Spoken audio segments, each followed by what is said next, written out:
Hey everybody, Joe here with the INC, and I'm going to paint a picture for you. Let's take a trip down memory lane to one of the biggest cards of all time. UFC 229 taking place on October 6th, 2018 at the T-Mobile Arena. 2.4 million pay-per-view buys, which still remains a company record with the classic team of John Anik, Joe Rogan, and Dominic Cruz cage side. Out the gate, one of the things they had at the time, which is their A game or their A team for commentary. They had John Anik, Dominic Cruz, and Joe Rogan were the commentators. They even got John Malkovich to be or do the intro in like a WWE style vignette for the main event, which is kind of hype. Will it be what is, or will it be what has always been? There's a simple way to find out who truly belongs on the throne. But before we delve into the main card, let's kind of talk briefly over some notable moments on the prelims. Nick Lentz retires Gray Maynard with a great head kick and a pretty fun fight. Gray Maynard was a big pioneer for the post-BJ Penn lightweight division, and he was in personally two of my favorite all-time lightweight fights. Next, we had Aspen Ladd destroy the super durable Tonya Evinger with a really unique combination of ground and pound and an Amazon-style screaming. Massive ground and pound strikes landed from Aspen Ladd. Get a microphone on that lady. I don't know if that tactic would work in a men's fight. I feel like refs would just go, nah, he's fine. Definitely something I'm glad never got popular in MMA. And finally, Vicente Luque KO'd Jalen Turner in a super awesome and fun runner-up for Fight of the Night for me. At the time, this match didn't mean anything, but now it's kind of awesome. You know, going back as Vicente Luque is seems like right now a perpetual top 5 guy, and Jalen Turner really is turning heads and streaking at lightweight. I really recommend you check this fight out if you haven't. It's honestly a great hidden gem on this super stacked monster card. But finally, the women's strawweight fight between Michelle, the karate hottie Waterson, and Felice, the little bulldog Herrig. This really is the best division for women, I feel like. And, you know, coming into this fight, Felice Herrig had lost to Karolina Kowalkiewicz, while Michelle Waterson had come into this fight with a one-fight winning streak where she beat Courtney Casey by split decision. Herrig was pressuring, coming forward, trying to land some strikes, while Waterson circled and used her trademark miss a really flashy kick technique. Always a fan favorite. At the end of the round, Herrig gets a clinch, but not much is really done with it. Second round, Waterson gets a big trip, middle of the round, stays on top for the remainder of the round as Herrig is trying to get submissions going from her back, something she's not really known for. And Waterson was never in really real danger from these submission threats. She just rode out the round. In round 3, has Herrig get on top after a failed Waterson takedown. She doesn't really do much with it. And Waterson actually lands the more effective strikes from guard. Ref stands him up, and Waterson just kind of uses her footwork and her more advanced striking to just outstrike Herrig. Michelle Waterson wins a unanimous decision, and this isn't like the worst kind of fight ever, but it's not a great one to open the pay-per-view up with. I think I know why they had this on the main card, and trying to find out how to word it. I think it has to do with the attractiveness of their fighters, but I'm not sure. Maybe I'm incorrect. Maybe I'm just an idiot. Who knows? Next, it's Alexander Volkov versus Derek Lewis. The fight that will be remembered forever for one iconic, poetic line. Derek Lewis was actually on a 2-fight win streak, with his prior fight being the worst fight of all time against Francis Ngannou. Volkov, on the other hand, was on a 6-fight win streak with wins over Fabricio Verdum, Roy Nelson, Stefan Struve. Some good names on it. From the get-go, it was really clear who the more technical striker was. Volkov is just punishing him with snap kicks up the middle constantly, and he has a much more technical boxing game, just lighting him up with combinations. In the second round, Lewis did try for a takedown, but Volkov reversed it, dominated the grappling. I mean, Lewis did get on top, landed some ground and pound, but again, it was just all Volkov the whole fight. Round 3, though, Rogan has this feeling, and he had this feeling, and he notes it on commentary, and I, at the time, remember having this thought as well. Lewis is just going to go out there and unleash some bombs. Like, these next 5 minutes is all the life I have. Like, I have to take this win. I'm not going to be given a win. I'm going to take it.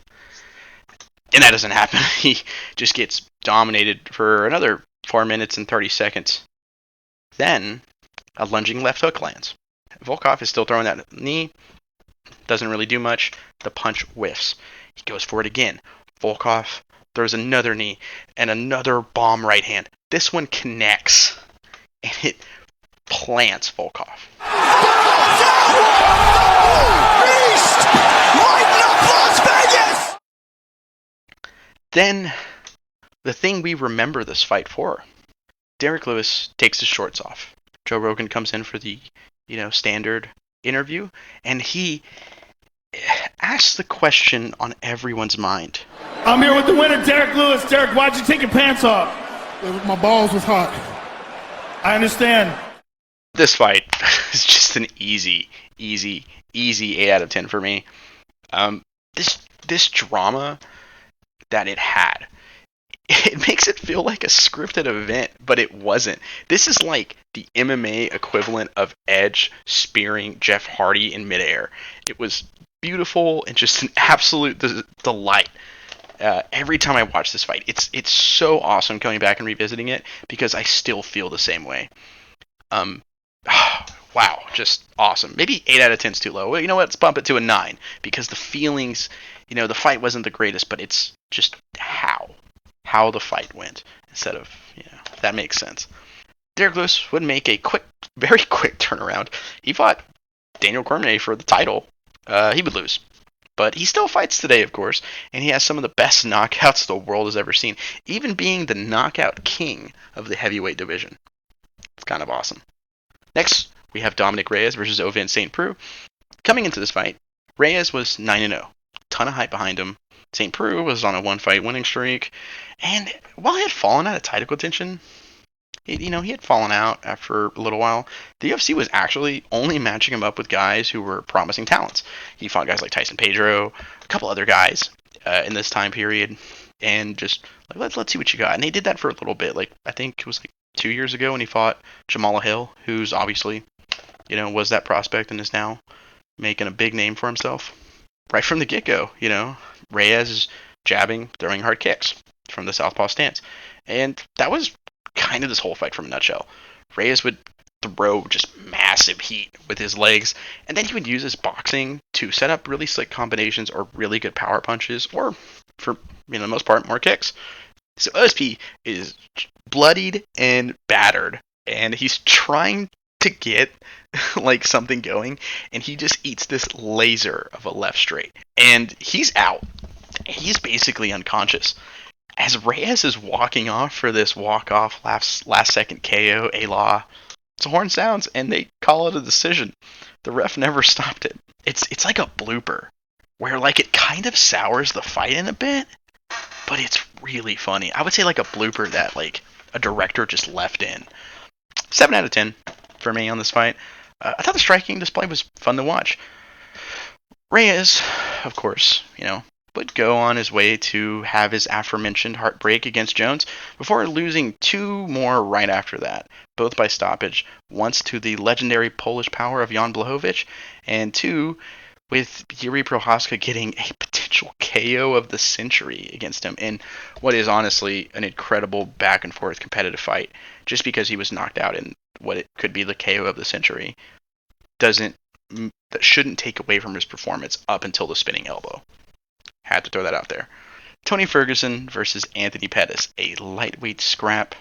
I'll talk a little bit more about the build-up for this fight because Tony Ferguson plays a key part in the main event for me. First round, Pettis is trying to get leg kicks going because Ferguson has been coming off a catastrophic knee surgery. But Ferguson putting on his classic El Cucuy pressure, using hard snap kicks, inside leg kicks, and he's just stalking him and really attacking like he hates everyone's midsection. The round ends with Tony running along the cage, almost to like change angles, and lands a clean right hand and throws an elbow barrage that is only stopped by the round ending. Second round. Okay. I'm just gonna be real here. This is probably the best round ever. Maybe. This is at least top 5 rounds ever. Tony is throwing a kick, and while he's doing that, he gets countered by Pettis. Plops to the ground. He pops back up. He's still hurt. Pettis is just swarming on him. Ferguson throws a spinning back elbow, which, like, in this chaos, that slices Pettis. Pettis knocks him down again, gets in Tony's guard, trying to posture up. At one point, he's trying to posture up, and he is just covered in blood. The blood has spread from Pettis' head to all over him, all over his face and his chest, and all over Tony. Both fighters are now just entranced by this almost mystical and majestic battle of blood and bones.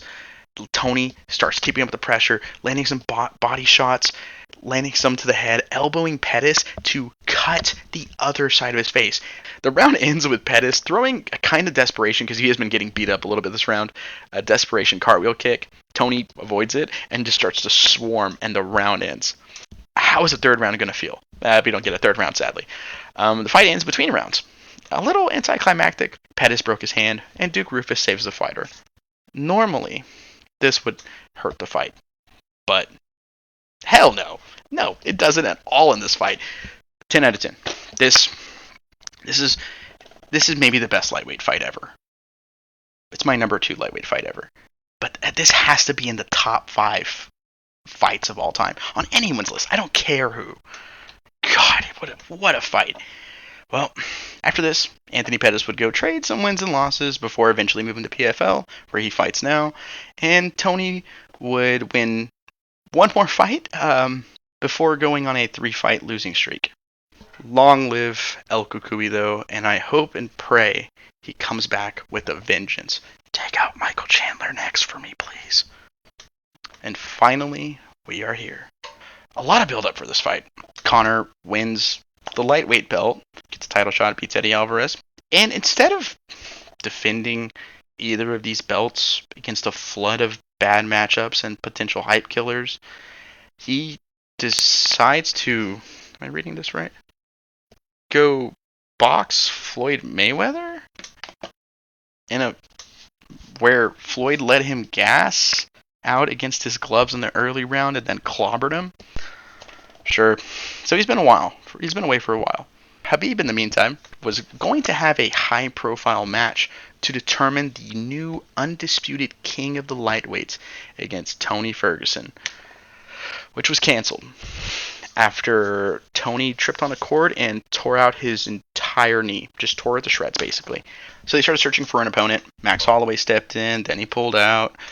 Around this time, though, Conor somehow broke into the Brooklyn Arena and threw a dolly at a bus containing Khabib with a posse full of his little goons. They were coming for blood, apparently in retaliation for Khabib embarrassing the GOAT himself, Artem Lobov. Just want to toss this out there. I do think it's basically an unconfirmed truth that the UFC did let him get by the security. I just don't think they knew he was going to do all that damage. I think they were going to use it for build up for a potential fight, but they had no way of knowing he was going to actually cause harm to Michael Chiesa, Ray Borg, and mentally scar Rose Namajunas. So yeah, there's that. That's part of the build up for this. Round 1, Conor's trying to time a southpaw knee early on. Conor does defend the takedown well, but eventually he's taken to the floor and just controlled for the remainder of the round.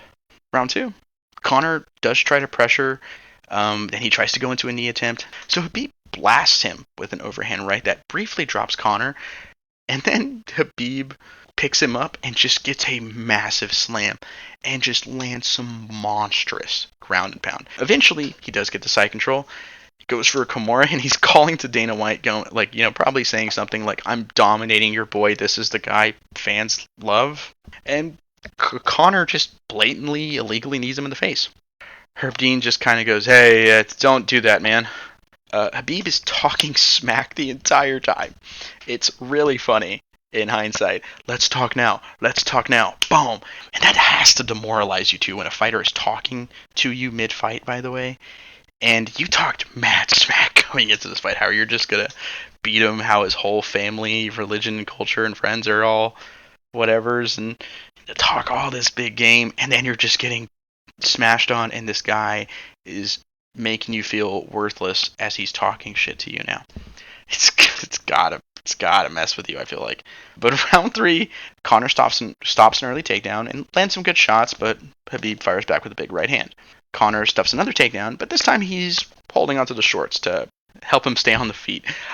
You know, in some striking exchanges, Khabib is using some really good subtle head movement and to slip a lot of these strikes from Conor, and the crowd is going crazy, almost acting like these misses are hitting. The round ends with another tie-up along defense as Khabib goes for a takedown, and Conor puts his fingers in the gloves of Khabib, and he has to actually pry him out so they can go back to their corners. That's 4 separate, uncalled, and probably justified illegal fouls justified by his fans. But round 4, Khabib gets Conor down, and oh look, another McGregor foul. But eventually, Khabib takes Conor's back and applies a just really brutal neck crank. And Conor has to tap, or something's getting broke. And he does, thankfully, and Herb Dean has to pry Khabib's hands free. Khabib then jumps the cage and does a flying kick towards full-time tweeter and part-time fighter Dylan Dennis. Then, like most things that are awesome in life, something has to come along and ruin it, as some of Khabib's training partners do the most deplorable thing I could think of, and they jump the cage to attack Conor, who's already lost, by the way. Deplorable, almost unforgivable stuff was done in the build-up and the aftermath of this fight. It really kind of shows a darker side of the sport that I really don't like. It's really deplorable stuff. But that kick on a terrified Dennis is actually hilarious. If you guys want, I'll post my P.O. box. If you guys want to frame it and put a picture up, I'll post it behind me. I want that picture. Everyone knows that frame. I want it. 8 out of 10 for the fight, as I thought the first and third round were a little slow, but the second and fourth round were pretty awesome, I thought. Khabib went on to have 2 more fights before retiring way too early, I think, but it was for a good reason. It was due to the death of his father, Abdulmanap Nurmagomedov. Conor then left again. Then he came back to beat a struggling cowboy, Cerrone. Then had 2 decimating losses to Dustin Poirier. And if he claims he's going to come back and walk into a title shot, you know what? They might just do it. I hate being that guy. I give this card a flat A rating, as I felt like a majority of the fights were good. As it's really rare, though, for every fight on a card to be a banger. I can only think of one main card event where every fight's a banger at the top of my head. Bisping versus GSP. But this card is remembered, though, by a ton of fans for its popularity in the main event and the aftermath afterwards, which we've all heard a million times. I've shared my 2 cents on it. So instead of talking about all that again, I wanted to share a personal reason as to why I remember this card so fondly. I mentioned him earlier, my friend Ants. His name is Ants Garcia. He passed away due to non-Hodgkin's lymphoma, stage 4, of course. And Khabib and Conor was always a dream matchup for us, as we always said for years that, when Conor was fighting Nate Diaz, I was like, oh, he's lucky the first time. He's lucky Khabib ain't in there. Khabib would smash him. This eagle would soar and snatch him up.